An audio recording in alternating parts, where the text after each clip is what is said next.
Bismillahirrahmanirrahim. Alhamdulillah, wassalatu wassalamu ala Rasulillah wa ala alihi wa sahbihi wa sallam. Wa la hawla wa la quwwata illa billahil azim. Alhamdulillah, rahimahullah. Kita akan belajar lagi. Alhamdulillah kita telah selesai dari pembahasan mawaqit salat, waktu-waktu salat, dan pembahasan terakhir adalah awqatul karahah, waktu-waktu yang dibenci atau dilarang salat padanya. Sebelum kita masuk pada pembahasan kitab berikutnya, yaitu kitab bab yang berikutnya, yaitu babul adzan, akan kita tambahkan dulu sebuah permasalahan penting semua dengan tempat salat. Jadi kalau pembahasan sebelumnya adalah al-mawadi' al-makaniyah, al-mawadi' al-zamaniyah atau al-mawaqif al-zamaniyah, maka sekarang kita akan bahas al-mawadi' al-makaniyah. Sebelumnya waktu-waktu yang dilarang, maka kita akan bahas juga tempat-tempat yang dilarang, tempat-tempat yang dilarang melakukan sholat padanya. Ini penting sebab terdapat sejumlah dalil yang melarang sholat di tempat-tempat tertentu. Bahkan bisa jadi sholat itu tidak sah. Ada 3 tempat yang dilarang di dalam syariat kita sholat padanya. Yang pertama, al-kubur, kuburan. Berdasarkan sabda Nabi sallallahu alaihi wasallam dalam hadis yang diriwayatkan oleh Imam Muslim dari Abu Barsad Al-Ghanawi. Nabi sallallahu alaihi wasallam bersabda, "La tusallu ila al-kubur wa la tajlisu 'alaiha." Janganlah kalian salat menghadap kuburan dan janganlah kalian duduk di atasnya. Janganlah kalian salat menghadap kuburan dan janganlah kalian duduk di atasnya. Termasuk di dalam makna ini adalah meletakkan jenazah di depan orang salat, seperti yang terjadi di beberapa masjid sebelum ketika bertepatan salat jenazahnya sebelum pelaksanaan salat wajib, maka mereka lakukan salat wajib dulu, kemudian mereka letakkan jenazahnya di depan. Ini masuk dalam la tusallu ila al-qubur wa la tajlisu 'alaiha. Baik. Demikian pula terdapat dalil-dalil larangan salat di sekitar kuburan walaupun tidak menghadapnya. Misalkan membelakanginya, menyamping kiri dan kanan sama saja. Ada dalil-dalil yang lain yang melarangnya. Seperti dalam hadis Abu Dawud riwayat Tirmidzi, Nabi sallallahu alaihi wasallam bersabda, "Al-ardu kulluha masjidun illa al-maqbarah wal hammam." Dari sahabat yang mulia Abu Sa'id Al-Khudri radhiyallahu anhu, Nabi sallallahu alaihi wasallam bersabda, "Al-ardu kulluha masjidun." Bumi ini semuanya adalah masjid, illa al-maqbarah wal hammam, kecuali pekuburan dan kamar mandi atau WC. Baik. Jadi ini umum, mencakup sholat di depannya, belakangnya, sampingnya, sama saja, yang namanya pekuburan. Demikian pula dalam hadis Anas bin Malik radhiyallahu anhu diriwayatkan oleh Imam Al-Bazzar dan Imam Tabrani, anna Nabi sallallahu alaihi wasallam naha an salati bainal kubur. Kata Anas bin Malik radhiyallahu anhu, anna Nabi sallallahu alaihi wasallam, bahwasanya Nabi sallallahu alaihi wasallam naha an salati, melarang dari salat bainal kubur, di antara kuburan. Juga dalam hadis Abdullah bin Umar radhiyallahu taala anhuma di dalam as-sahihain, Nabi sallallahu alaihi wasallam bersabda, "Ij'alu fi buyutikum min salatikum wa la tattakhiduha qubura." Kata beliau, "Ij'alu fi buyutikum min salatikum." Jadikanlah di rumah-rumah kalian di antara salat kalian, yakni salat-salat sunnah bagi laki-laki. Adapun bagi wanita lebih afdal yang wajib juga di masjid, di rumahnya. Jadikanlah sebagian salat kalian di rumah-rumah kalian. Wala tattakhiduha qubura. Dan jangan kalian jadikan rumah-rumah kalian sebagai kuburan. Maksudnya karena kuburan tidak boleh salat padanya. Jadi jangan jadikan rumah kalian sebagai bagaikan kuburan yang tidak boleh salat padanya. Jelas. Demikian pula dalam hadis yang diriwayatkan oleh Imam Muslim dari Abu Hurairah radhiyallahu anhu, Nabi sallallahu alaihi wasallam bersabda, "La taj'alu buyutakum maqabira." Janganlah kalian jadikan rumah-rumah kalian bagaikan kuburan-kuburan. Inna syaitana yanfiru minal baiti alladhi tuqra'u fihi suratul Baqarah. Sesungguhnya syaitan itu lari dari rumah yang dibacakan padanya surat Al-Baqarah. Artinya apa? Hadis ini menunjukkan bahwasannya juga tidak boleh baca Quran di kuburan. Tidak boleh baca Quran di kuburan. Karena kata Nabi sallallahu alaihi wasallam, jangan kalian jadikan rumah-rumah kalian seperti kuburan. Sesungguhnya syaitan lari dari rumah yang dibacakan padanya surat Al-Baqarah. Artinya, jangan baca Quran di kuburan. Baca Quran di rumah. Baca surat Al-Baqarah di rumah supaya syaitan lari. Jadi kalau ada rumah angker mau dijual murah, punya duit beli saja. Kemudian baca surat Al-Baqarah di situ, biar lari syaitannya. Baik. Kalau di rumah ada syaitan yang suka mengganggu, suka menampakkan diri, kadang-kadang maka bacakan surat Al-Baqarah. Semoga Allah Subhanahu wa taala mengusir dia dari rumah tersebut. Baik.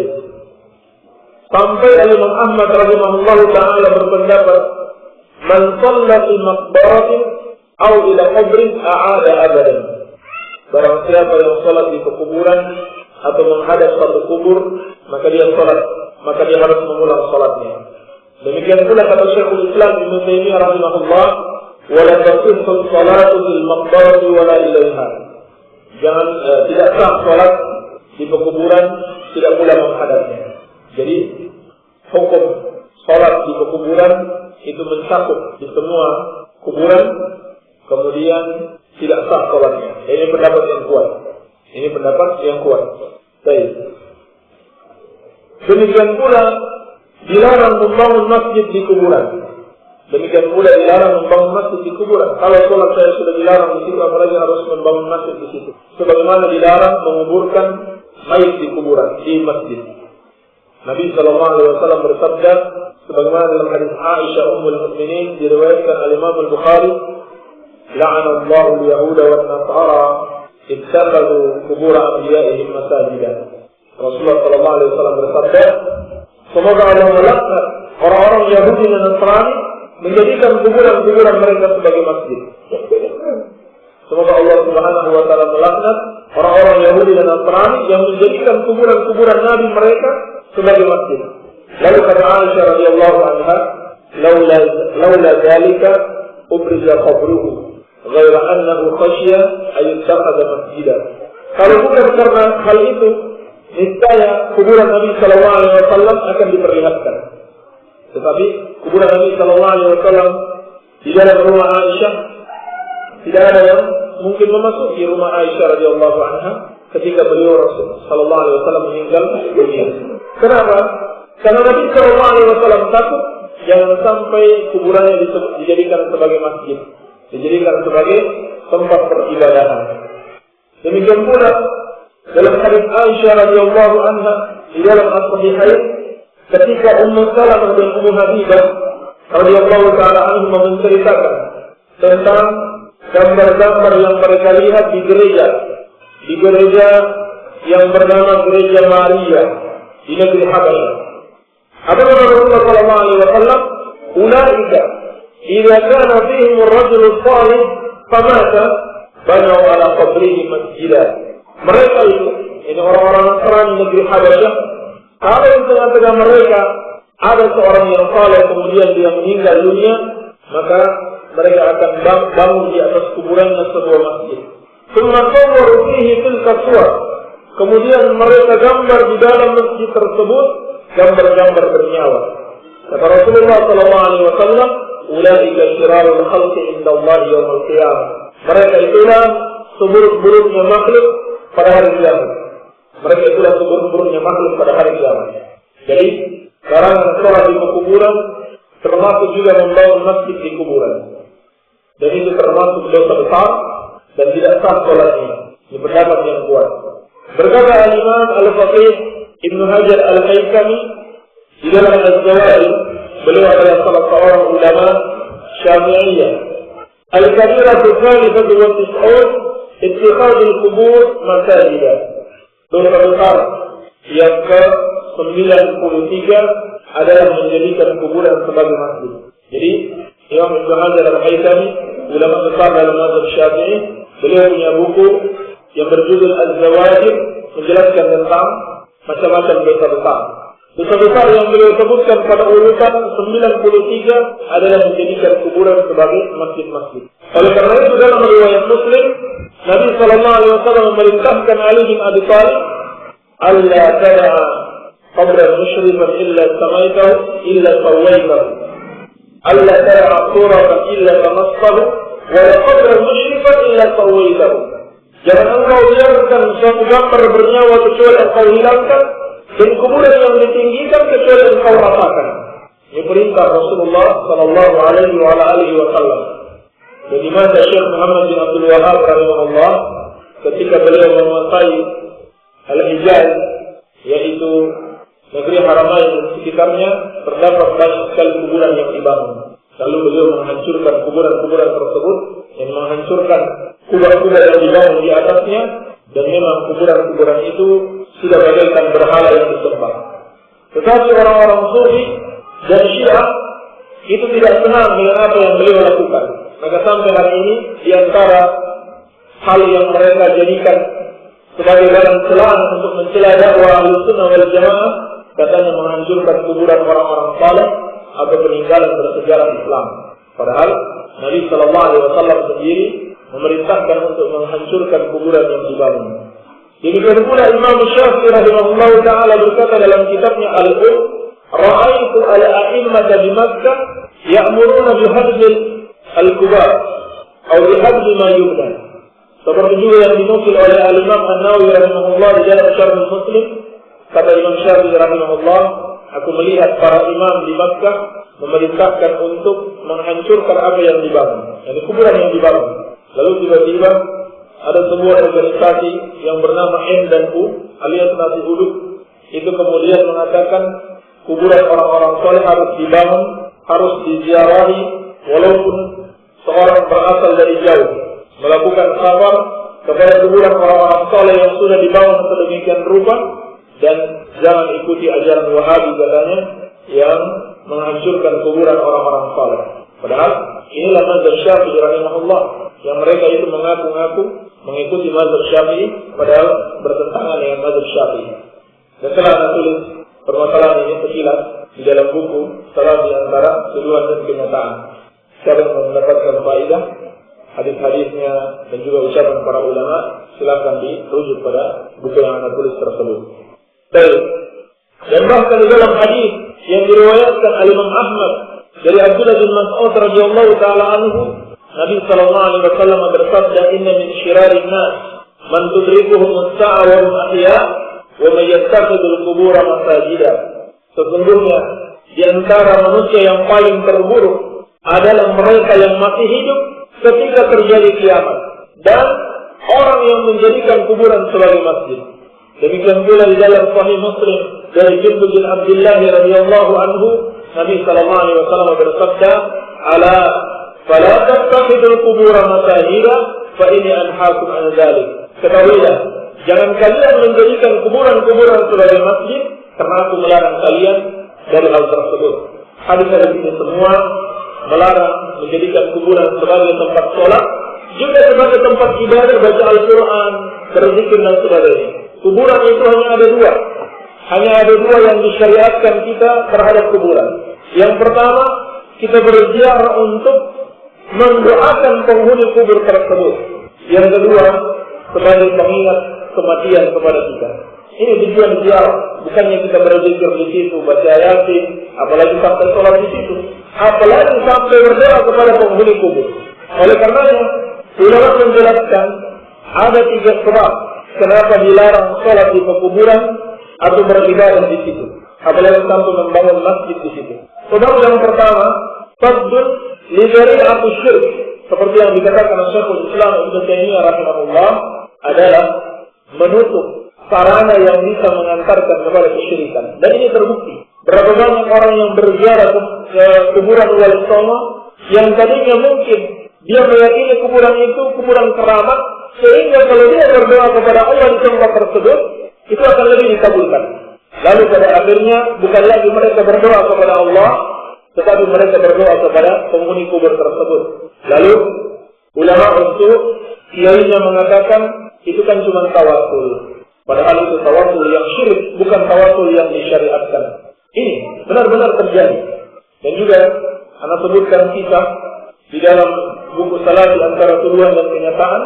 Di kuburan Khadijah radhiyallahu anha, ketika Syekh Muhammad bin Abdul Wahab rahimahullah memasuki kota Makkah menghancurkan kubah yang ada di kuburan Khadijah, mereka dapati di situ kambing-kambing yang disembelih untuk Khadijah radhiyallahu anha. Dan surat-surat permohonan, bukan lagi sekedar doa, mereka kirim surat, tulis surat baru dilempar di kuburannya sebagai permohonan atas hajat-hajat mereka. Jelas mengantarkan kepada kesyirikan. Yang kedua, sebenarnya ulama mengatakan karena najis, dan ini lemah. Ini pendapat yang lemah, bukan karena najis. Rasulullah SAW melarang sholat di kuburan bukan karena najis. Kemudian yang ketiga, perbuatan tersebut menyerupai perbuatan orang-orang Yahudi dan Nasrani, tasyabbuh bihim. Makanya haram. Ini tiga sebab yang disebutkan para ulama, namun yang nomor dua itu baik, itu pendapat yang lemah. Baik. Kemudian sebagai kesimpulan, dilarang sholat di pekuburan atau dilarang menjadikan masjid sebagai kuburan di dalam beberapa bentuk. Yang pertama, dilarang mengubur di masjid. Yang pertama. Yang kedua, dilarang sebaliknya menjadikan kuburan sebagai masjid, yakni membangun kuburan di atas masjid. Jadi yang pertama dilarang mengubur di masjid, yang kedua dilarang membangun masjid di pekuburan, kemudian yang ketiga dilarang sholat menghadap kuburan ataupun di samping kuburan, pokoknya di daerah pekuburan semuanya dilarang. Kemudian yang keempat, dilarang juga beribadah di kuburan walaupun tidak dibangun masjid di situ. Ini empat kesimpulan, empat yang dilarang dalam masalah kuburan. Baik, yang pertama dilarang mengubur di masjid, yang kedua dilarang membangun masjid di pekuburan, yang ketiga dilarang sholat di pekuburan, apakah menghadapnya, di sampingnya, atau di depannya, dan juga yang keempat larangan beribadah, yang ibadah yang lainnya di pekuburan. Ini kesimpulannya. Lalu ada juga ulama yang mengatakan kalau cuma satu kubur atau dua kubur maka itu tidak mengapa katanya, karena bukan disebut makbarah. Karena dalam hadis Abu Dawud dan Tirmidzi dari Abu Sa'id dikatakan al-makbarah, al-ardu kulluha masjidun illa al-makbarah wal hammam. Tapi kata Syekhul Islam Ibnu Taimiyah rahimahullah itu tidak benar. Satu atau dua tetap disebut makbarah. Tidak harus banyak kuburan lalu disebut sebagai makbarah. Baik, ini yang pertama, tidak boleh sholat di pekuburan. Yang kedua al-hammam. Dalilnya sudah kita sebutkan tadi. Hadis Abu Dawud dan Tirmidzi dari Abu Sa'id Al-Khudri radhiyallahu anhu, al-ardu kulluha masjidun illa al-maqbarah wal hammam. Bumi ini seluruhnya adalah masjid yang boleh beribadah di situ kecuali apa? Pekuburan dan hammam. Masuk di dalamnya semua tempat-tempat kotor. Semua tempat-tempat kotor termasuk di sini. Kemudian yang ketiga, madarikul ibil, tempat-tempat menderumnya onta. Ini semuanya dilarang. Atau kandang onta, tempat biasa didiami oleh onta. Semuanya ini juga dilarang. Berdasarkan hadis yang diriwayatkan al-Imam Abu Dawud dari Al-Bara' bin Azib radhiyallahu anhu. Beliau mengatakan, su'ila Rasulullah sallallahu alaihi wasallam anis salati fi madarikil ibil. Rasulullah sallallahu alaihi wasallam ditanya tentang salat di tempat-tempat menderumnya onta. Faqala la tusalli fi madarikil ibil fa innaha minasyayatin. Maka Rasulullah sallallahu alaihi wasallam bersabda, janganlah kamu salat di tempat-tempat onta tersebut karena itu bagian dari syaitan. Wa qala as-salatu bi marabidil ghanam wa qala sallu fiha fa innaha barakah. Beliau juga ditanya tentang salat di tempat-tempatnya kambing. Maka beliau mengatakan salatlah padanya karena di situ terdapat barakah. Hadis ini sebetulnya sudah kita sebutkan di dalam kitab Taharah. Apa faedah taharah yang bisa diambil dari hadis ini? Faedah yang berhubungan dengan kitab taharah. Siapa yang ingat? Siapa yang ingat? Yang berhubungan dengan najis. Baik. Ulama menyebutkan bahwasannya kotoran kambing itu bukan termasuk najis. Bukan termasuk najis. Demikian pula kotoran unta. Demikian pula kotoran unta. Sebab larangan sholat di sini bukan karena najis, tetapi karena di situ ada syaitan. Adapun dibolehkannya sholat di tempat kambing, maka itu menunjukkan kotoran kambing bukan najis, jelas. Sehingga ulama bahkan meluaskan semua hewan yang boleh dimakan kotorannya bukan najis. Adapun onta sendiri, terdapat hadis dalam riwayat Bukhari, Rasulullah SAW memerintahkan orang-orang Uraniyin yang sakit perut untuk minum kencingnya onta, sehingga sembuh sakit perut mereka. Sehingga dari hadis-hadis ini ulama berkesimpulan hewan yang halal dimakan kotorannya bukan najis, sedangkan yang haram dimakan kotorannya najis. Inilah 3 tempat yang kita dilarang sholat padanya. Adapun riwayat yang menjelaskan sholat di atas Ka'bah juga dilarang, ataupun di dalam Ka'bah juga dilarang, ini riwayat yang dhaif. Ini riwayat yang dhaif. Bahkan terdapat hadis yang sahih di dalam Sahih Al-Bukhari dan Muslim dari hadis Bilal atau Utsman bin Talhah bahwasanya anna Rasulullah sallallahu alaihi wasallam shalla fi jawfil Ka'bah baina al-amudain al-yamaniyain. Rasulullah sallallahu alaihi wasallam salat di dalam Ka'bah di antara 2 rukun Yamani. Yang ini jelas Rasulullah sallallahu alaihi wasallam salat di dalam Ka'bah. Jadi ini 3 tempat yang dijelaskan para ulama yang kita tidak boleh di situ. Baik, alhamdulillah setelah selesai dari pembahasan tentang tempat-tempat yang dilarang untuk sholat. Baik, kalau ada pertanyaan, tafadhal ditulis, nanti kita jawab setelah pelajaran hadis. Silakan beristirahat. Subhanakallahumma wa bihamdika, asyhadu an la ilaha illa anta, astaghfiruka wa atubu ilaik. Wa sallallahu ala nabiyyina Muhammadin wa alihi wasallam. Walhamdulillahirabbil alamin. Alhamdulillah. Demikian tadi penjelasan dari Al-Ustaz Abdullah Sufyan berkaitan dengan prinsip yang keempat. Mudah-mudahan antum semua para pendengar radio dakwah salafiyah rahimani wa rahimakumullah dan juga yang hadir di studio radio dakwah salafiyah memahami apa yang dijelaskan oleh beliau, dan alhamdulillah kita memasuki sisi tanya jawab yang sudah banyak pertanyaan yang masuk. Tapi sebelumnya kami beritahukan sekali lagi bagi para pendengar radio dakwah salafiyah yang ingin bertanya, hendaklah mengirimkan SMS-nya ke nomor 085353020304. Demikian, Kim. Sekarang langsung saja kepada Ustaz untuk memberikan penjelasan terhadap pertanyaan yang telah masuk. Bismillahirrahmanirrahim. Wassalatu wassalamu ala Rasulillah. Ustaz, apakah perkataan Sayyidina Muhammad merupakan bid'ah? Kalau itu dimaksudkan untuk bersalawat atau dimasukkan ke dalam salawat-salawat yang sudah baku, maka itu termasuk bid'ah. Tapi kalau cuma sekedar pengabaran, tidak ada masalah insyaallah taala. Kita mengatakan Sayyidina itu artinya pemimpin kita. Tidak ada masalah. Tapi kalau dimasukkan di dalam lafaz salawat, padahal Nabi sallallahu alaihi wasallam tidak memasukkan lafaz tersebut, maka ini berarti menambah-nambah di dalam agama. Menambah-nambah di dalam agama. Baik. Ustaz, saya mau tanya, apakah seorang istri yang benci kalau suaminya nikah lagi itu termasuk kekafiran?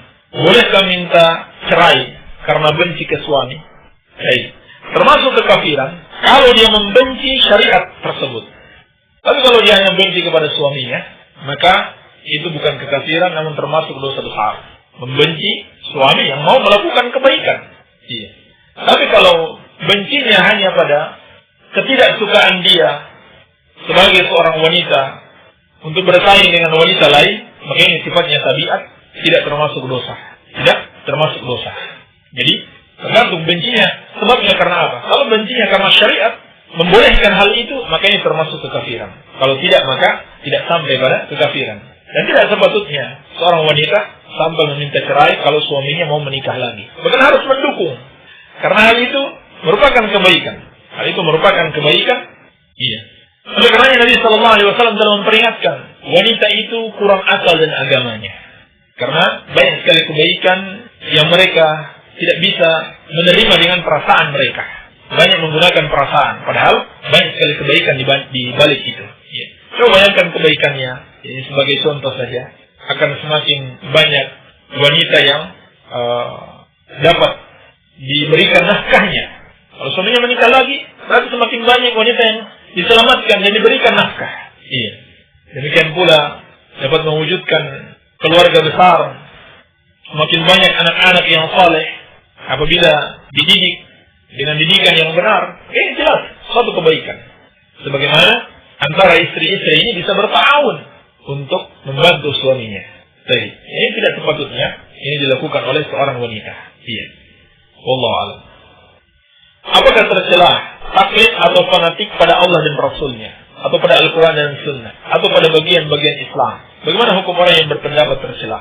Maka seharusnya kita berpegang teguh, walaupun disebut dengan taklid atau fanatik, tapi kita wajib berpegang teguh dengan Al-Quran wa Sunnah Rasulullah Sallallahu Alaihi Wasallam dan pemahaman Rasulullah Sallallahu Alaihi Wasallam dan para sahabatnya.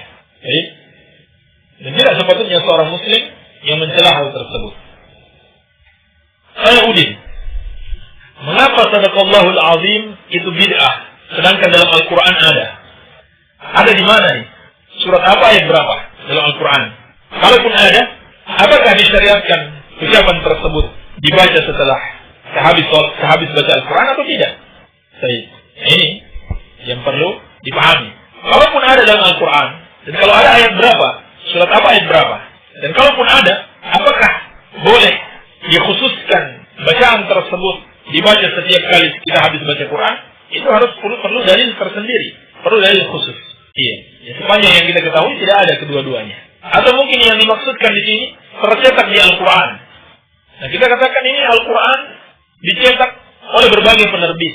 Terkadang mereka menambahkan kata pengantar, menambahkan keterangan. Itu bukan bagian dari Al-Quran, cuma tambahan-tambahan dari penerbit. Iya. Sebagaimana yang banyak tercetak di Indonesia, ada tambahan Asmaul Husna. Padahal itu hadisnya dhaif. yakni 99 lafaz Asmaul Husna yang ada di sampul bagian dalam, di awal dan di akhir mushaf Al-Quran cetakan Indonesia pada umumnya. Kalau cetakan luar negeri, anak belum pernah lihat. Tapi cetakan Indonesia ada 99 mulai dari Allah dan seterusnya. 99 nama itu dia dasarkan dari hadis yang diriwayatkan oleh Imam Tirmidzi, namun hadisnya dhaif. Sehingga di situ ada nama-nama yang bukan nama Allah, seperti Al-Muntaqim. Al-Muntaqim itu disebutkan, coba lihat. Dan itu bukan termasuk nama Allah sebab hadisnya dhaif. Ini contoh. Mereka menambah-nambahkan yang tidak berasal dari Al-Quran wa Sunnah. Al-Muntaqim dicari dalam Al-Quran tidak ada. Demikian pula dalam As-Sunnah tidak ada kecuali hadis yang dhaif tersebut. Baik. Ustaz Al-Rajih di Maruyung Sari, tolong jelaskan dari kelompok mana Sururi itu. Ya, Sururi itu dari kelompok Ikhwanul Muslimin yang mengaku Salafiyah. Itu intinya. Itu inti Sururi.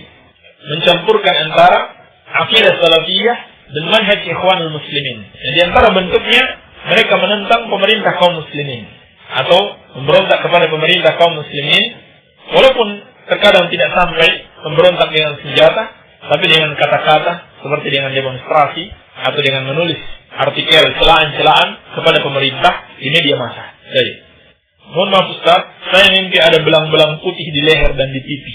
Barangkali Ustaz bisa mentakwilkan tafsir mimpi tersebut. Afwan, ini tidak seharusnya Anda bacakan, dan Anda juga tidak tahu tafsirnya.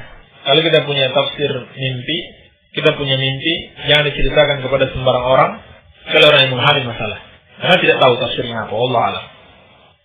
Pak Ustaz, harus pakai zakatkah uang dapat dari bank, umpamanya, dan dari mulai nilai berapa yang harus kena zakat? Uang dapat dari bank maksudnya apa?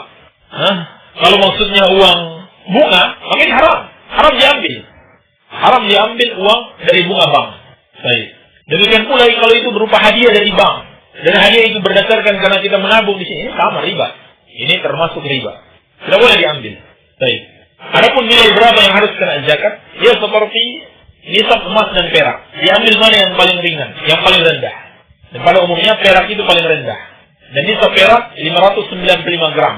Adapun emas 85 gram. Baik. Mana nilainya yang paling rendah, yang paling murah, itu diambil. Artinya kalau uang sudah sejumlah 595 gram perak, maka wajib dikeluarkan zakat apabila telah dimiliki selama setahun dan tidak pernah berkurang. Tidak pernah berkurang selama setahun tersebut. Kalau sempat berkurang, maka tidak wajib zakat. Kalau bertambah, maka seluruh tambahan yang masuk pada pertengahan atau akhir tahun itu juga dihitung bersama. Ini tidak perlu dihitung nisab yang baru, harta yang baru tidak, tapi dihitung bersama. Baik. Ustaz, saya sudah kebiasaan sholat duha, rakaat pertama pakai surat Asy-Syamsi wa duhaha, dan rakaat kedua pakai surat Wad-Duha wal-Laili idza saja. Dan untuk rakaat selanjutnya menggunakan sembarang surat dari ayat Quran, maksudnya tidak ada urutan apa boleh Ustaz. Yang seharusnya tidak perlu mengkhususkan surat dan ayat tertentu. Baca surat, ayat mana saja, rakaat pertama, kedua, dan seterusnya, tidak ada masalah. Apa bedanya Yahudi dan Israel? Apa bedanya Yahudi dan Israel? Yahudi itu adalah nama suatu bangsa. Itu bangsa Yahudi yang Allah Subhanahu wa Ta'ala mengutus Nabi Musa alaihissalam kepada mereka membawa kitab Taurat. Adapun Israel itu adalah nama Nabi Yakub alaihissalam.